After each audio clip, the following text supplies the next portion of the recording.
Hello and welcome friends. स्वागत है आपका हमारे YouTube channel unique GK tricks पे। दोस्तों आज हम बात करने वाले हैं इतिहास के कुछ इंपॉर्टेंट क्वेश्चनों के बारे में और उनसे रिलेटेड जितने भी फैक्ट है वो मैं आपको आज बताऊंगा।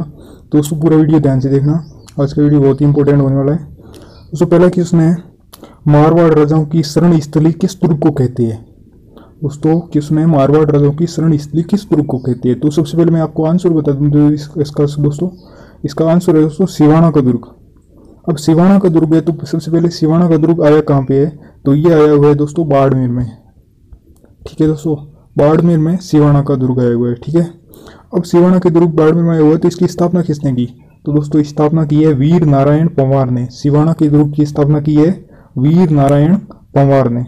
ठीक है दोस्तों, वीर नारायण पंवार ने स्थापना की है। और सबसे पहले दूसरी बात आती है कि मतलब ये कहाँ पे, मतलब कौन सी पहाड़ी पाया हुआ है, कोई पहाड़ वगैरह नाम होता, तो इसका नाम है दोस्तों, पहाड़ी का नाम हल्देश्वर पहाड़ी पर है। ठीक है, हल्देश्वर पहाड़ी पर आया हुआ है ये सिवाना का दुर्ग। तो मैं आपको बता देता हूँ सिवाना का दुर्ग, जो कि ये आपको दिख रहा है फोटो में दोस्तों, ये है दोस्तों सिवाना का दुर्ग। ठीक है, जो कि मतलब अभी खंडर के रूप में भी है और थोड़ा बहुत यूँ अवशेष बचे हुए हैं, बाकी ज़्यादातर खंडर के रूप में बदल चुका है सिवाना का दुर्ग। क्योंकि जब अलाउद्दीन खिलजी ने आक्रमण किया था 1308 में शीतल देव के टाइम, उस टाइम ये मतलब थोड़ा बहुत इसको मतलब क्षति पहुंचाई थी और जिससे मतलब इसके अवशेष रूप में बचा हुआ है। ठीक है दोस्तों, उस टाइम अगर और फैक्ट रूप में बताऊं तो दोस्तों अलाउद्दीन खिलजी ने 1308 में शीतल देव पर आक्रमण करने के लिए वो जो सेनापति कमालुद्दीन था उसको भेजा था।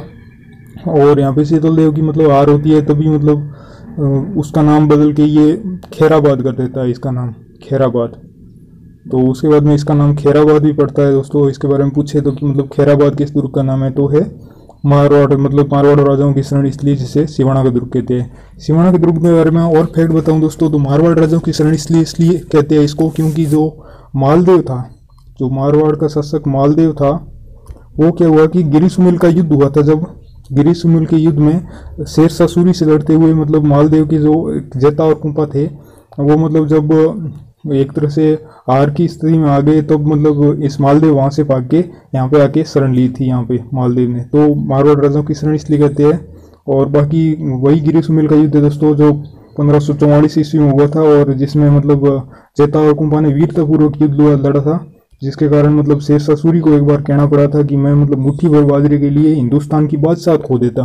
तो इस तरह से इस दुर्ग से मतलब इतने रिलेटेड फैक्ट है दोस्तों, आप याद रखना। क्योंकि मारवाड़ राजाओं की शरण इसलिए किसे कहते हैं उसके बारे में मैंने आपको बताया, उत्तर था सिवाना का दुर्ग। ठीक है दोस्तों, अब अगले क्वेश्चन पे चलते हैं दोस्तों। अगला क्वेश्चन है, राजस्थान का अबुल फजल किसे कहते हैं। राजस्थान का अबुल फजल, सबसे पहले मैं आपको आंसर बता देता हूँ दोस्तों। इसका आंसर है मूर्णोत नैणसी को कहते हैं।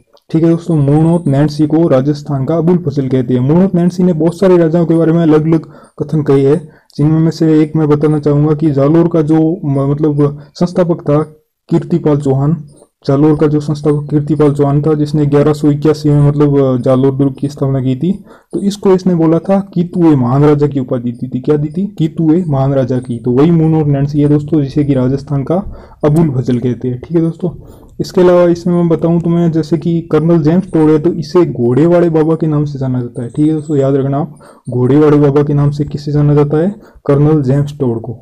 ठीक है दोस्तों, इस क्वेश्चन से हमें इतने रिलेटेड फैक्ट मिलते हैं। अगले वाले क्वेश्चन से चलते हैं दोस्तों। तो नेक्स्ट क्वेश्चन है दोस्तों, अलाउद्दीन खिलजी ने जालोर दुर्ग जीत कर क्या नाम रखा। तो मैंने थोड़ी देर पहले दोस्तों बताया था आपको कि मतलब जो सिवाना का दुर्ग है वो अलाउद्दीन खिलजी ने 1308 में जीता था।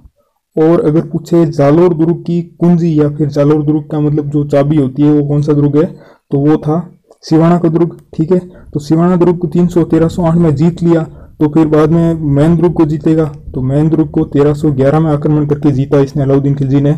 तो अलाउद्दीन खिलजी स्वयं आकर इस दुर्ग पे जीता था और उस टाइम कमालुद्दीन उसका जो सेनापति था उसको भेजा था।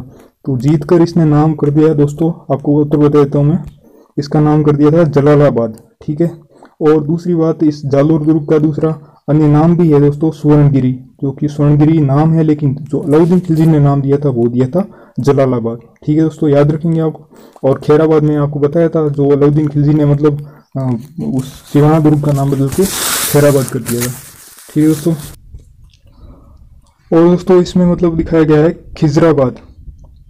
तो खिजराबाद दोस्तों है वो है मतलब चित्तौड़गढ़ दुर्ग को जीता था इसने, अलाउद्दीन खिलजी ने, तब इसका दुर्ग नाम बदल के मतलब रखा था खिजराबाद। ठीक है दोस्तों, जो कि इसके पुत्र खिज्र खां के नाम पर रखा था। ठीक है, खिजराबाद हो गया, चित्तौड़ दुर्ग का नाम खैराबाद हो गया, सिवाना दुर्ग का नाम जलालाबाद जालोर का रखा और सूरनगिरी पहले से जालोर का नाम था। ठीक है दोस्तों, क्योंकि सोने की मतलब तरह दिखता है इसमें, मतलब जो ईंटें लाल है उस कारण से इसका सूरनगिरी नाम पड़ा था दोस्तों। तो चलते हैं दोस्तों अगले क्वेश्चन पे।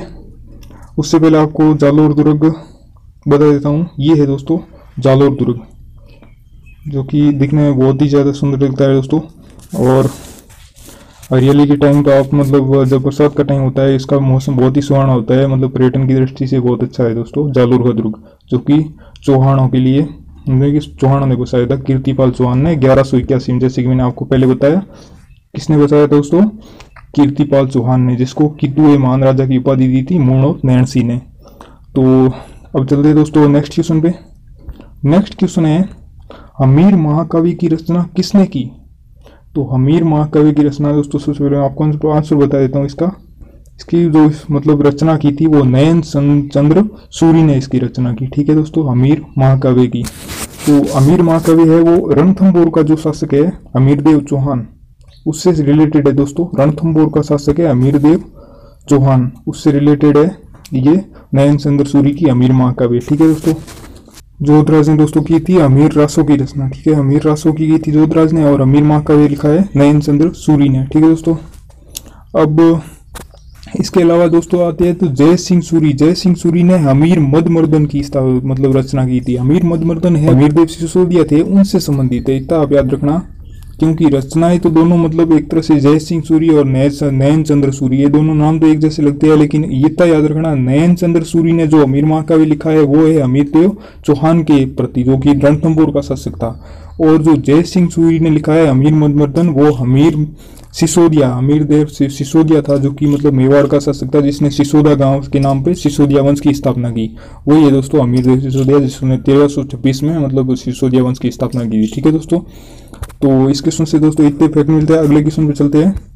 तो नेक्स्ट क्वेश्चन है दोस्तों, जो कि हमारे आज के क्वेश्चन में एक तरह से लास्ट क्वेश्चन कर सकते हैं। तो हिंदू-वाट घाटी का युद्ध कब हुआ? दोस्तों आपने बहुत सारे मतलब फैक्ट भी पढ़े होंगे, डिटेल में भी पढ़ा होगा, लेकिन ये जो क्वेश्चन है वो बहुत ही मतलब कम, जो ज़्यादा डिटेल में पढ़ा है उसको पता होगा दोस्तों हिंदू-वाट घाटी का युद्ध कब हुआ। तो सबसे पहले मैं बता दूं ये हुआ कहाँ पर था और किस किस के मध्य हुआ था।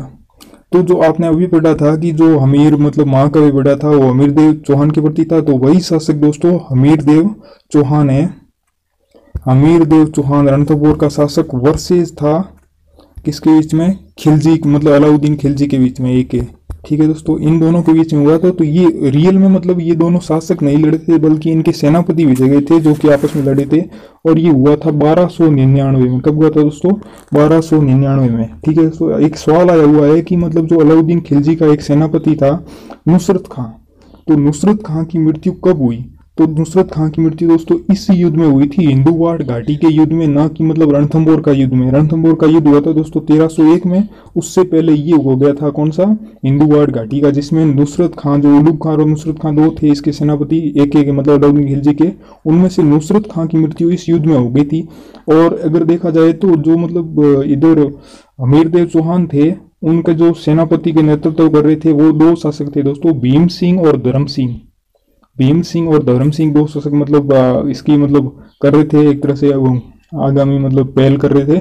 और इधर से ये नुसरत खां और उलूग खां थे, जिसमें से नुसरत खां मारा गया और उलूग खां वापस भाग के चला गया था। और ये हिंदू-वाट घाटी के युद्ध में मतलब विजय हुआ था अमीरदेव चौहान दोस्तों। ठीक है, उसके बाद में हुआ था जो रणथंभौर वाला युद्ध, जो कि मतलब रणथंभौर का पहला शाखा और एक तरह से राजस्थान का भी पहला शाखा मानते हैं, जल जोहर हुआ था। ठीक है दोस्तों, तो इसी के साथ आज का वीडियो दोस्तों यहीं पे खत्म करते हैं। अगर आपको वीडियो पसंद आया है तो दोस्तों लाइक करो, सब्सक्राइब कर दो दोस्तों। अगर आप पहली बार चैनल पर बता रहे तो मिलते हैं अगली वीडियो में, तब तक के लिए बाय, टेक केयर।